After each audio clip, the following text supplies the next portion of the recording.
Мы расскажем вам о городе, который занял 12 место в списке самых изобретательных городов мира. Это Гетеборг.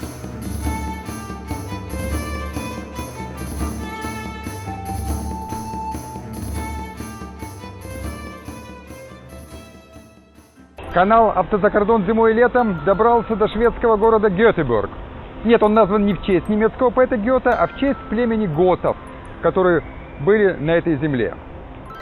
Судьба этого города очень интересна. Дело в том, что в этой части скандинавского полуострова шла постоянная борьба между шведами, датчанами и норвежцами. Датчане с юга, норвежцы с севера, и шведам оставалась только узкая полоска вдоль моря.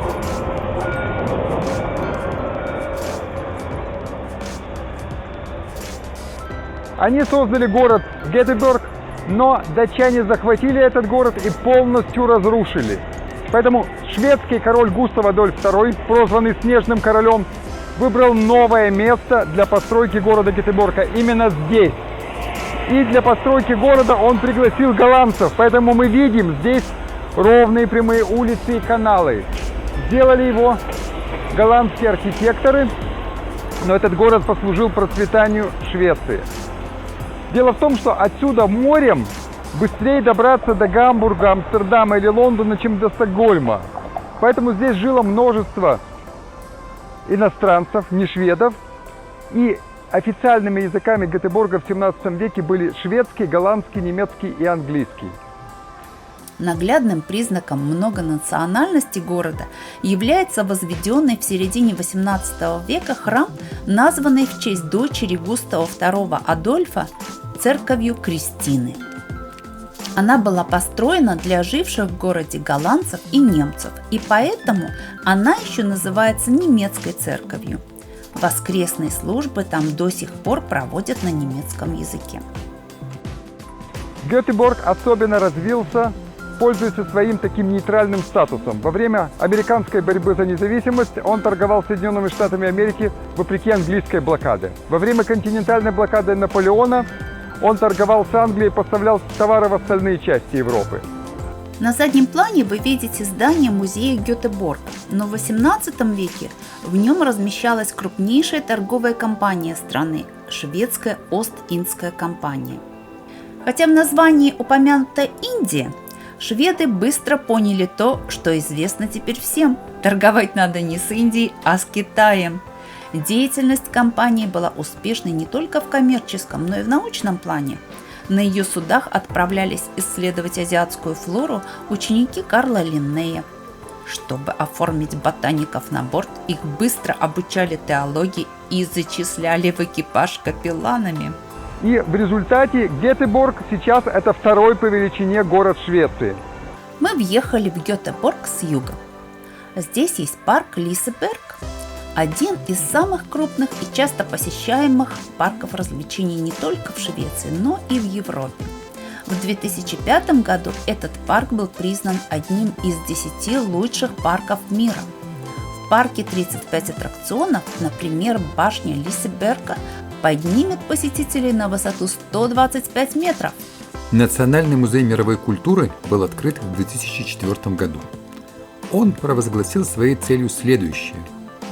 Музей показывает концепцию мировой культуры динамично и открыто. С одной стороны, различные культуры получают объединяющие импульсы друг от друга и становятся все более похожими. С другой стороны, местные, национальные, этнические и гендерные различия формируют большую часть этого процесса. Мировая культура – это не только общение, взаимность и взаимозависимость, но и специфика, конкретность и уникальность каждого человека. Нас очень впечатлил музей Универсеум, который открылся в 2001 году. В нем 6 отделов. В 2 демонстрируются физические эксперименты, а в 4 размещаются живые птицы, рыбы, рептилии и насекомые. Большую часть музея занимает настоящий тропический лес.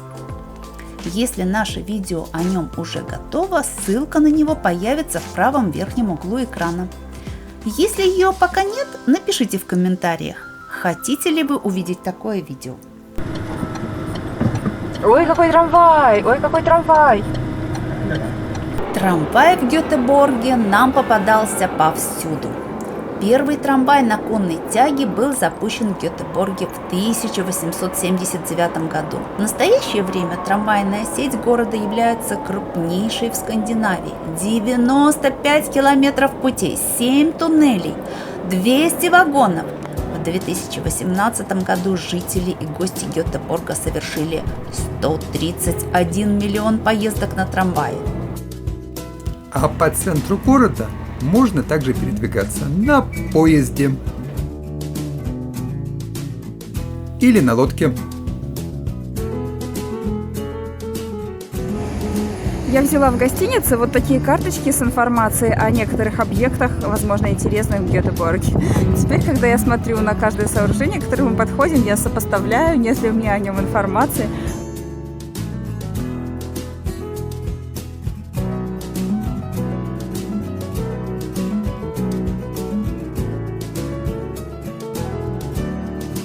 Мы стоим возле памятника основателя Гетеборга королю Густаву Адольфу. И история этого памятника расскажет много о шведском национальном характере. Дело в том, что это уже третья версия этого памятника. Первая статуя была сделана в Риме.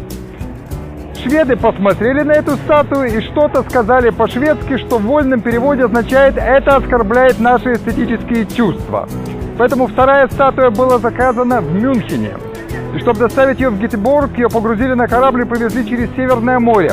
Корабль затонул. Но нашли спасатели, которые с корабля подняли статую и решили: это же для шведов национальная святыня, они должны отвалить много денег за то, чтобы мы вернули поднятую со дна статую. Но шведы быстренько все посчитали и купили третью статую и не стали у вымогателей платить деньги. Поэтому вот этот вот памятник из меди основателю Гетеборга Густаву Адольфу II показывают, что шведы обладают и эстетическими чувствами, и очень хорошо умеют считать. Царствование Густава Адольфа считается одной из наиболее ярких страниц в истории Швеции. Густав был одним из наиболее образованных правителей своего времени. Говорил свободно на шведском, немецком, голландском, французском, итальянском и латыни. Понимал и русский, и польский языки. Густав Адольф был не только блестящим полководцем, но и покровителем наук. Он восстановил Псальский университет и основал университет в городе, который тогда назывался Дербт. Увидеть здание этого университета и памятник этому шведскому королю в Эстонии можно в нашем видео о городе Тарту. Первое здание ратуши Гетеборга было построено в 1672 году, но оно оказалось мало, и поэтому его достроили. Необычный вид здания вызван тем, что в нем переплелись три архитектурные эры. Здание биржи было построено в 1849 году. Сейчас в нем проводятся заседания городского совета и торжественные мероприятия. С площади мы видим купол высокого здания. Кажется, что это еще одна церковь.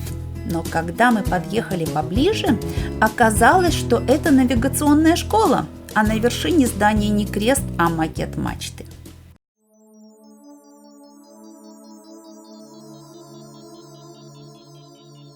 Кронхузет, что буквально означает «дом короны», является одним из старейших зданий Гетеборга. Он был построен в середине 17 века как военный склад и служил обычно оборонным целям. А когда король Карл X созвал парламент в Гетеборге в 1660 году, собрание происходило именно в Кронхузет.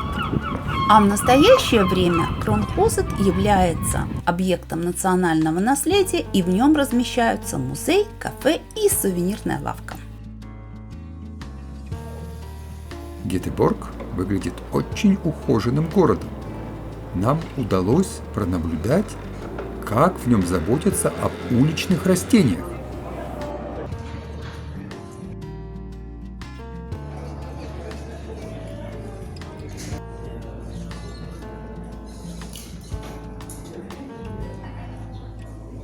Здесь у меня за спиной вы сейчас можете пронаблюдать кафедральный собор Гетеборга.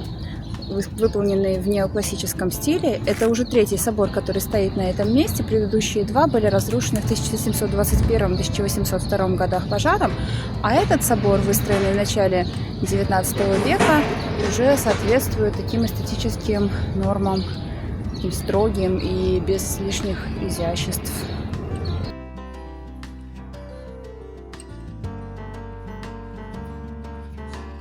В Гетеборге много необычных скульптур. Одна из них, обнаруженная рядом с Домским собором, изображает оракула, но рядом с ним можно посидеть и отдохнуть в жаркий день. Большинство храмов в Гетеборге протестантские, но мы видели и католическую церковь. В городе также есть мечеть и синагога. Впечатляет и то, как спланированы улицы, по которым просто невозможно проехать с превышением скорости. Вот такими препятствиями дорога. Вверх-вниз, вверх-вниз. Это высотное постмодерное здание было построено в 1989 году.